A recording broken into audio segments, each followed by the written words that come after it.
Hello everyone, welcome back to my channel. Thank you so much for tuning in. Today I'm bringing you guys another nail tutorial, but for today's video, this one's going to be a little bit different. I decided it's time to explain the different types of ways that I apply my nails. And so here I have my right hand with press-on nails and my left hand I applied them using Gel X.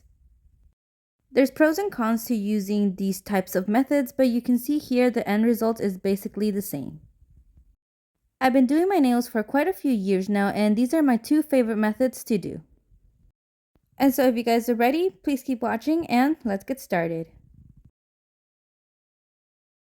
So I recently moved from California to Texas, and that was 1 month ago, but we're still trying to settle into our new home. And so all of my nail stuff has just been in storage, and finally I decided that it was time to do my nails. First, it's very important to prep our nails. It doesn't matter if you're doing Gel X or press-ons, prepping is key. Here I'm using a buffer, a cuticle pusher, and a nail file. With the cuticle pusher, we want to start gently pushing back the cuticle and removing any excess, just dead skin around it. Be very gentle in this process, you don't want to hurt your cuticle. And just go through by repeating the same steps. Next, I'm grabbing my nail file, and for this step, we're just going to be removing the top shiny layer of our nails. Again, be gentle in this step, you don't want to buff too much. And then once again, just repeat to the rest of the nails. Next, I'll be taking a nail primer, and I've just had this one forever. I don't even know how old it is anymore. But this is what I'm just going to use, and it's just going to dehydrate the nail and make sure that it prevents lifting. To apply my press-ons, I will be using a Beetles kit that I got from Amazon. I will have it linked in the description below. The kit did include this mini lamp that you will need to cure your Gel X nails, and so I'll just be plugging this in. The kit did originally also have nails, but I ran out of those, and so for today I'll be using these Model 1 soft gel tips. They're basically the same thing and pretty much the same size. These tips can be used for Gel X or press-ons, doesn't matter. This is what they look like. They are a full tip. I do prefer pre-making my nails, and so I like to put them on this little stand and then just stick them on there. This was a set of press-ons that I worked on for Halloween, and it was just a lot easier to work with, especially when you're working on small designs like these. But when you pre-make your nails, you basically have nails and they are ready to go for whenever you're ready to apply them. I do write the size of my nails right on the box, and so now I'll just be picking out the sizes that I need. The Beetles kit also did include a nail glue, but since I've had it for so long, I ran out, and so I bought this Model 1's 4-in-1 nail glue that works the same way. Gel X nails is my favorite way to apply my nails, just because they're the ones that last me the longest and also look the cleanest. They will last about 2 to 4 weeks before needing any refills. Once the glue is cured, we can see here the nail is on and it's not going to go anywhere.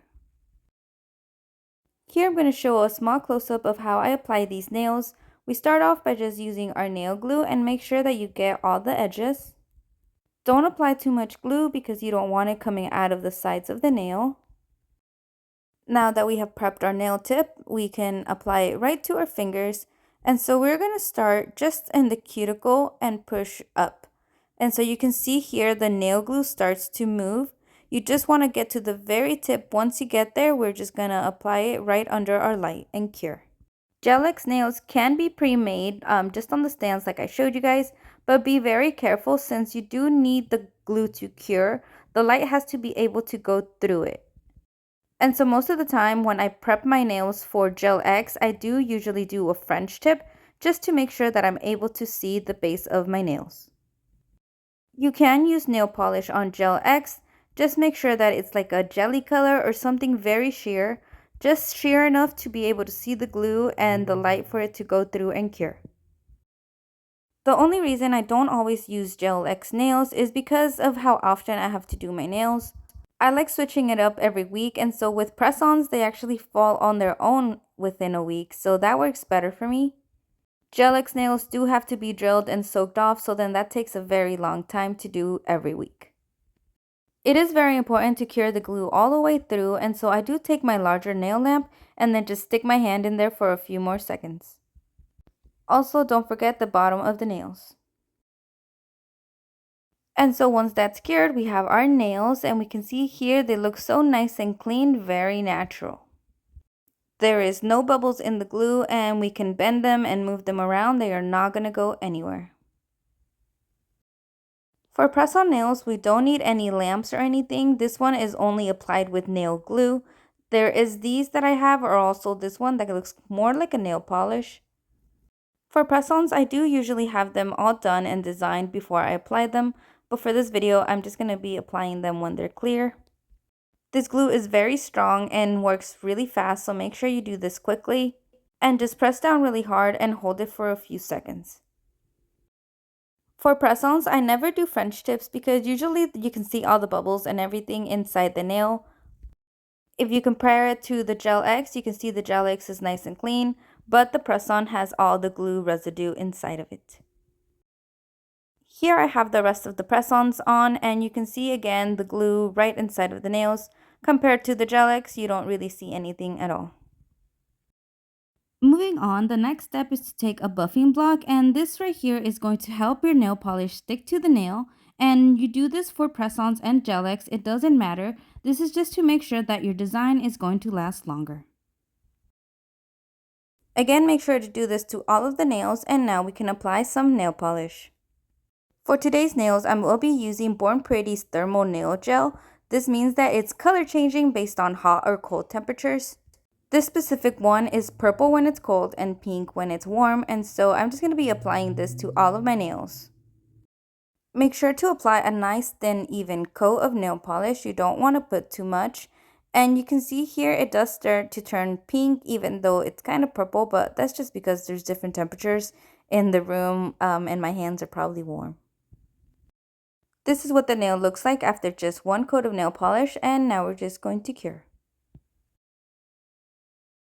You can apply more coats if you want the color to be a little bit more opaque, but I want this to be really sheer, and so I'm just going to do one coat on every nail.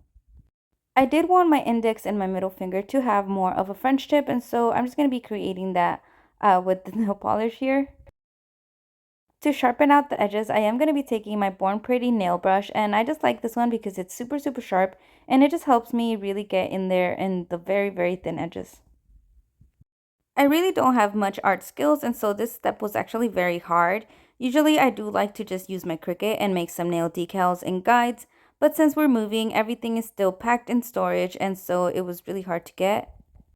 And so I'm literally holding my breath in this video and making sure, trying to get the best, straightest lines that I can. And so once I was done suffering, I just stuck this under the lamp and cured.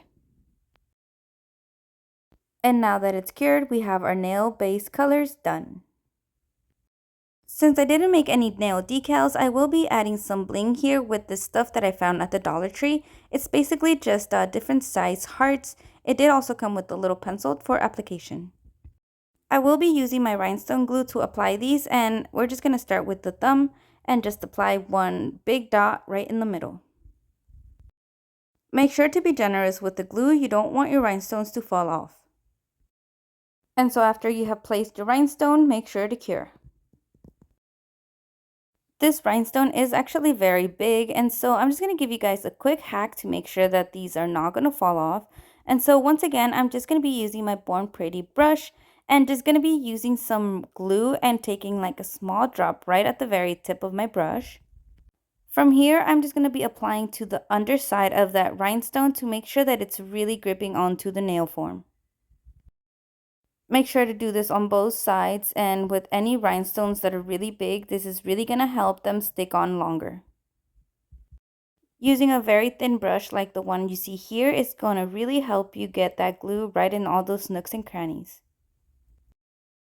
And once again, make sure to cure once you're done. Moving on to the rest of the nails, again, we're just going to be applying some rhinestones. In this case, I actually wanted a bow, and so I got the idea of just using two hearts kind of joined together to make that little bow. Or should I say giant bow? I don't know, this one came out really big, but I really love it. I really also wanted to use those little small hearts, and so for the index finger, I decided to just do like a row of hearts just straight through the middle. Add as little or as much bling as you want, and once you're done, we're just going to seal everything in with the top coat. My favorite top coat is Model 1's top coat, but I actually ran out of this one, and so I'll be using Beetle's top coat for this video. Make sure to always apply a top coat. This is going to really seal in your entire design, whether you have any nail stickers, decals, or rhinestones. As you can see, I'm going around all my hearts, making sure that the nail polish is going right into all those little nooks and crannies and sealing in all my rhinestones. I've only really tried Model 1s and Beetles, but I do prefer Model 1's formula since it is a little bit thicker. It just feels like it protects my decals and rhinestones a little bit better. Both formulas, however, are non-wipe top coats, meaning that once it's cured, they're not going to be sticky and you won't need to wipe them with any alcohol or anything. They'll be good to go and you can touch them. But here we go. We are done with our design. Now I'm just going to be doing my other hand and we'll be done with both. Like I mentioned, these are from Born Pretty and these are thermal nail gel colors, meaning they do change color in different temperatures. I went outside and put my hand in the pool, but the water was mostly just fresh, and so the color ended up turning into this really hot pink. I do love this color, but they do turn purple, and so I decided to grab just a bowl of ice water, and I wanted to show you guys the actual color that it can change to. But once I stick my hand in the ice water, you can see exactly right away the tips turn purple. But since my hands are warm, it looks kind of like an ombre pink to purple until the fingertips start to get really cold, then everything turns purple. And this is what the nails look like when they are cold. You can start to see them turn pink again because my hands are warm, but I just wanted to show you guys the color changing power that they have. And so I hope you guys enjoyed the video and found it helpful. Please remember to like, comment, subscribe, and share. And also head over to my Instagram and my TikTok for a lot more pictures and videos of my work. And just thank you so much for watching.